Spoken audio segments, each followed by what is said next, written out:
All in one করি একটা ক্লাসের মাধ্যমে বা একটা স্লাইডের মাধ্যমে পুরো জিনিসটাকে নিয়ে আসা যায় কিনা, সেটা হচ্ছে কীভাবে কাজ করতে পারি।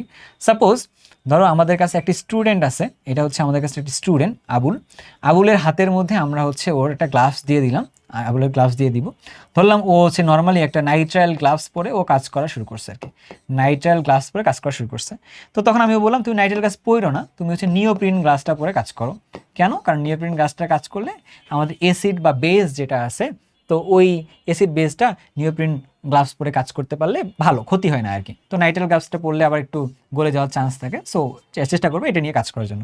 ও আমার কথা শুনলো, আচ্ছা ও শুনছে, ও শুনে যখন কাজ করতে গেছে, ও কাজ করতে গিয়ে ওর হাতের মধ্যে অ্যাসিড নিয়ে কাজ করতেছে। ও অ্যাসিড বলতে কি, ও হাতের মধ্যে কাজ করতেছে হচ্ছে H2SO4। ও H2SO4টা সে নিয়ে কাজ করবে। H2SO4 নিয়ে কাজ করতে গেলে প্রথম কাজটা কি, এইটাকে তো আসলে তাকে টেস্ট টিউবে নিতে হবে। এটাকে তাকে কোথায় নিতে হবে? এটাকে তার টেস্ট টিউবে নিতে হবে। কেন বলো তো? কারণ এইটা তো একটা লিকুইডকে টেস্ট টিউবে নিতে গেলে তার তো ব্যাপার আছে একটা। সে নেওয়ার জন্য সে কী ইউজ করতে পারে, সে এখান থেকে যে শুধু নিতে নেওয়ার সময় সে এটাকে পিপেট ইউজ করতে পারে, সেইখান থেকে পিপেট ইউজ করতে পারে নেওয়ার সময়। অথবা সে এখান থেকে হচ্ছে নর্মালি ঢালতে পারে। ধরো মেজারিং সিলিন্ডার নিতে পারে। সে নর্মালি ধরো যে মেজারিং সিলিন্ডার নিতে পারে, নিয়ে কাজ করতে পারে এরকমভাবে। নিয়ে কাজটা ধরো যে সে টেস্ট টিউবে নিয়ে ফেলছে আর কি। হ্যাঁ, টেস্ট টিউবে নিয়ে সে এবার সেখান থেকে কাজ করতেছে আর কি, কাজ করতে গেল। আচ্ছা বাদ দিলাম, ও ধরো যে এখান থেকে নিয়ে ফেলছে আর কি, টেস্ট টিউবের মধ্যে নেওয়া শেষ। এবার ধরলাম ওকে বললাম যে তুমি একটা কাজ করবা, তুমি সালফিক অ্যাসিডের সাথে কার বিক্রিয়া দিবা বলো তো? তুমি ওই টেস্ট টিউবে যতটুকু পরিমাণে নিছো ওর মধ্যে তুমি আবার হচ্ছে একটু সোডিয়াম কার্বনেট দিয়ে দিবা। তাহলে ওকে বললাম তুমি একটা কাজ করো, তুমি সোডিয়াম কার্বনেটটা নাও। তো সোডিয়াম কার্বনেট তো ওর কাছে হচ্ছে সলিড অবস্থায় আছে, এইটা মেজার করতে গিয়ে ও এবার তখন পলবুঙ্গি ব্যালেন্সে গেল আর কি। ও তখন ওখান থেকে পলবুঙ্গি ব্যালেন্সে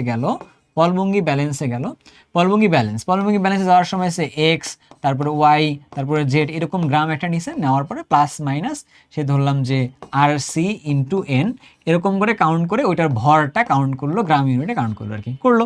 করার পরে ও একটা কাজ করছে কি, এইটা তো এমনি করলেই হবে না, ওইটার মধ্যে আয়তনিক ফ্লাস্কে নিয়ে গেল। ওইটাকে সে আয়তনিক ফ্লাস্কে গেল, ফ্লাস্কে গিয়ে সে ওই জিনিসটা ওখানে ঢালার পরে আয়তনিক ফ্লাক্সটা দেখতে কীরকম, এইরকম লম্বা একটা আয়নিক ফ্লাক্স হয়, এইরকম একটা গোল টাইপের হয়, এখানে হয় দিয়ে সে এখানে একটা পানি দিয়ে আপ টু দ্য মার্ক করে সে একটা সলিউশন বানাই ফেলে ধরলাম সে এখানে 1 মোলার সোডিয়াম কার্বনেটের একটা সলিউশন বানাই ফেলছে আর কি এটা। এখন ওর কথা হচ্ছে ভাই এবার চলেন বিক্রিয়া করে ফেলি। ঠিক আছে, বিক্রিয়া করে আমার কাছে এখন এই কি আছে, H2SO4 আছে। অথবা ধরো টেস্ট টিউবে না নিয়ে আমি এটা বিকারে নিলাম, কোনো সমস্যা নেই, ধরো আমি বিকারে নিলাম, সমস্যা নেই। তাহলে আমাদের কাছে কি আছে এখন, এইটা আছে, ওর কাছে এখন এইটা আছে। দেখুন ও একটা কাজ করতে গেছে, কি কাজ করতে গেছে, ও এখান থেকে নিয়ে এইরকম একটা কাজ করলো, এইরকম। আবার সে এইখানের মধ্যে এটা একটা দিল আর কি। এটা কি বলতো, সে এইখানে দিল। তাহলে আমাদের কাছে দেখলাম এটার মুখটা লাগানো আছে। কি বলতে চাচ্ছি আমি, এটা বললাম আমাদের কাছে আছে সে বুরেট নিল, আর সে এখানকার মধ্যে কনিক্যাল ফ্লাক্স নিল। সে এখানকার মধ্যে কনিক্যাল ফ্লাক্স নিছে। আচ্ছা, এই কনিক্যাল ফ্লাক্সের মধ্যে এসে সে এখানকার মধ্যে দিয়ে দিল হচ্ছে সেই সোডিয়াম কার্বনেটটা দিয়ে দিল। আর এইখানকার মধ্যে সে দিল H2SO4 যেটা নিছিল সে H2SO4 দিল। দেওয়ার পর সে এখানে বিক্রিয়া করার মাধ্যমে ধরলাম সে এটার ঘনমাত্রা জানে, তার মানে এইটা তার জন্য হচ্ছে প্রমাণ দ্রবণ। তাহলে এইটার ঘনমাত্রা সে জানতো না, তার মানে এটা তার কাছে একটা অজানা দ্রবণ ধরলাম। তাহলে এই দ্রবণটা সে ঘনমাত্রা বের করতে পারলো আর কি। কথা বুঝতে পারছো?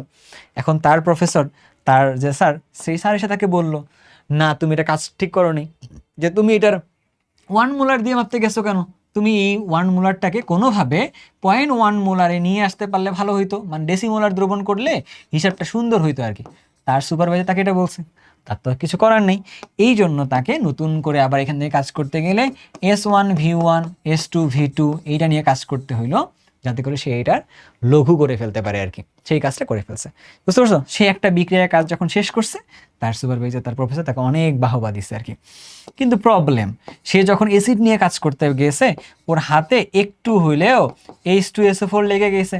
তারপরে তাহলে কি করবে এবার সে ওই H2SO4 লেগে যাওয়ার দরুন সে ওর হাতের মধ্যে সোডিয়াম হাইড্রোজেন কার্বনের একটু দিল, সেটা কত পার্সেন্ট, 5% দিয়ে সে এটাকে মোটামুটি ক্লিয়ার করে ফেললো, তাহলে তার আর কোনো প্রবলেম নেই। ঠিক আছে, এবার তাকে হাসপাতালে একটু নিয়ে গিয়ে চিকিৎসা করাই নিয়ে চলে আসছে আর কি। ডান। এবার তাহলে কি ভাইয়া, সব কিছু তো বুঝলাম, তাহলে এখন ও যখন চলে গেছে, ও তো কাচের যন্ত্রপাতি নিয়ে কাজ করে ফেলছে, তাহলে এখন সব কিছু সে পরিষ্কার করে ফেলতে হবে। সব কিছু কী করতে হবে, তার জন্য পরিষ্কার করতে হবে, পরিষ্কারকরণ করতে হবে। তাহলে পরিষ্কারকরণের জন্য কি লাগবে, এই K2Cr2O7 প্লাস H2SO4 গাঢ় অবস্থায় লাগবে, নিয়ে সবটা পরিষ্কার করে দেওয়া শেষ করলো আর কি। এবার একটা বন্ধু এসে সব পরিষ্কার করে দিছে, তাহলে তো সব শেষ, তাই না? আচ্ছা, এখন ওর আরেকটা বন্ধু আছে, তার নাম হচ্ছে ডাবুল। তার নাম কি, তার নাম হচ্ছে ডাবুল। সো ডাবুল একটা মজার ব্যাপার নিয়ে ল্যাবে আসছে, যেটা আমরা এতক্ষণ পড়াই নেই, সেই জিনিসটা পড়াইতে হবে। সেটার নাম কি, সে ডাবুল একটা ব্যাপার নিয়ে ল্যাবে চলে আসছে। সে হচ্ছে কি জানো, বলো তো? সে হচ্ছে গোল্ড নিয়ে আসছে ল্যাবে।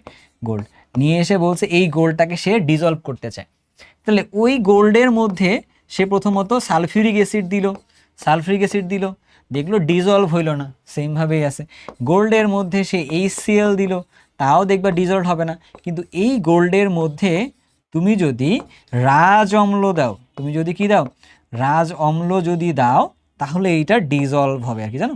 রাজ অম্ল মানে কি, HCl আর হচ্ছে কি HNO3, এই দুইটার যে মিশ্রণ, এটাকে বলতেছে রাজ অম্ল, যার মাধ্যমে গোল্ডকে কি করা যায়, দ্রবীভূত করে ফেলা যায় আর কি। বুঝতে পারছো? সো এই যে কাজগুলো করলো, তখন লাস্ট অফ অল ওর আরেকটা বন্ধু আছে, এই আবুলের আরেকটা বন্ধু আছে, তার নাম হচ্ছে বাবুল। আবুলের আরেকটা বন্ধুর নাম কি আছে, বাবুল। বাবুল যখন আসলো, এসে ওর সাথে গল্প করতেছে, বলতেছে বলো তো আবুল, বলো তো ডাবুল, তোমরা যে কাজগুলো করলা, তোমরা কাজগুলো কেমনে করলা? হ্যাঁ, মানে পণ্ডিতগিরি করছে আর কি। পণ্ডিতগিরি করে বললো, তোমরা বলো, তোমরা কি ম্যাক্রোতে হিসাব করছো, ম্যাক্রো, তোমরা কি মাইক্রোতে হিসাব করছো, নাকি তোমরা সেমি মাইক্রোতে হিসাব করছো আর কি। এটা মানে থাকে না এরকম কিছু বন্ধু বান্ধব যারা হচ্ছে একটু জেনজি ওয়ার্ড জানে, ঠিক আছে? হ্যাঁ, মাঝে মধ্যে দেখবা যে মিটিং টিটিং করতে গেলে, আমি যখন কর্পোরেট মিটিংয়ে বসি, মাঝে মধ্যে কেউ এসে বলে টিজি, সিটিএ, এসএসটি, তারপর হচ্ছে এরকম বহুত টার্ম ইউজ করে আর কি, but I don't know nothing, কী বলতেছে এগুলো আর কি। সো এরকম কিছু ওয়ার্ড বলে না এরকম, তখন এই আবুল আর ডাবুলের কাছে মনে হচ্ছে এগুলো আবার কী কয়, ম্যাক্রো, মাইক্রো, সেমি মাইক্রো, এগুলো আবার কি? আমি তো জানি মাইক্রো বাস নাম শুনছি, এটা আবার কি হইলো আর কি। তখন বললে যে আসলে ঘটনা এটা না, এগুলো হচ্ছে অ্যানালাইসিস সিস্টেম, তোমরা যে অ্যানালাইসিসটা করতেছো ওই রকম অ্যানালাইসিসের কথাই বলতেছি। বাট নর্মালি স্কুল কলেজে আমরা সেমি মাইক্রো নিয়ে অ্যানালাইসিস করি, বাট যদি আমরা গবেষণা যাই তখন হচ্ছে মাইক্রোতে করি। বলছে ও আচ্ছা, এরকম ঘটনা আর কি। সো দিস ইজ হাউ আমরা ফুল চ্যাপ্টারটা পড়ে ফেলছি। সো পুরো চ্যাপ্টারটাকে একটা স্লাইডে নিয়ে আসতে পেরে আমার ভালো লাগছে। So what are you thinking, please let me know, comment করো নিচে, দেখা যাবে।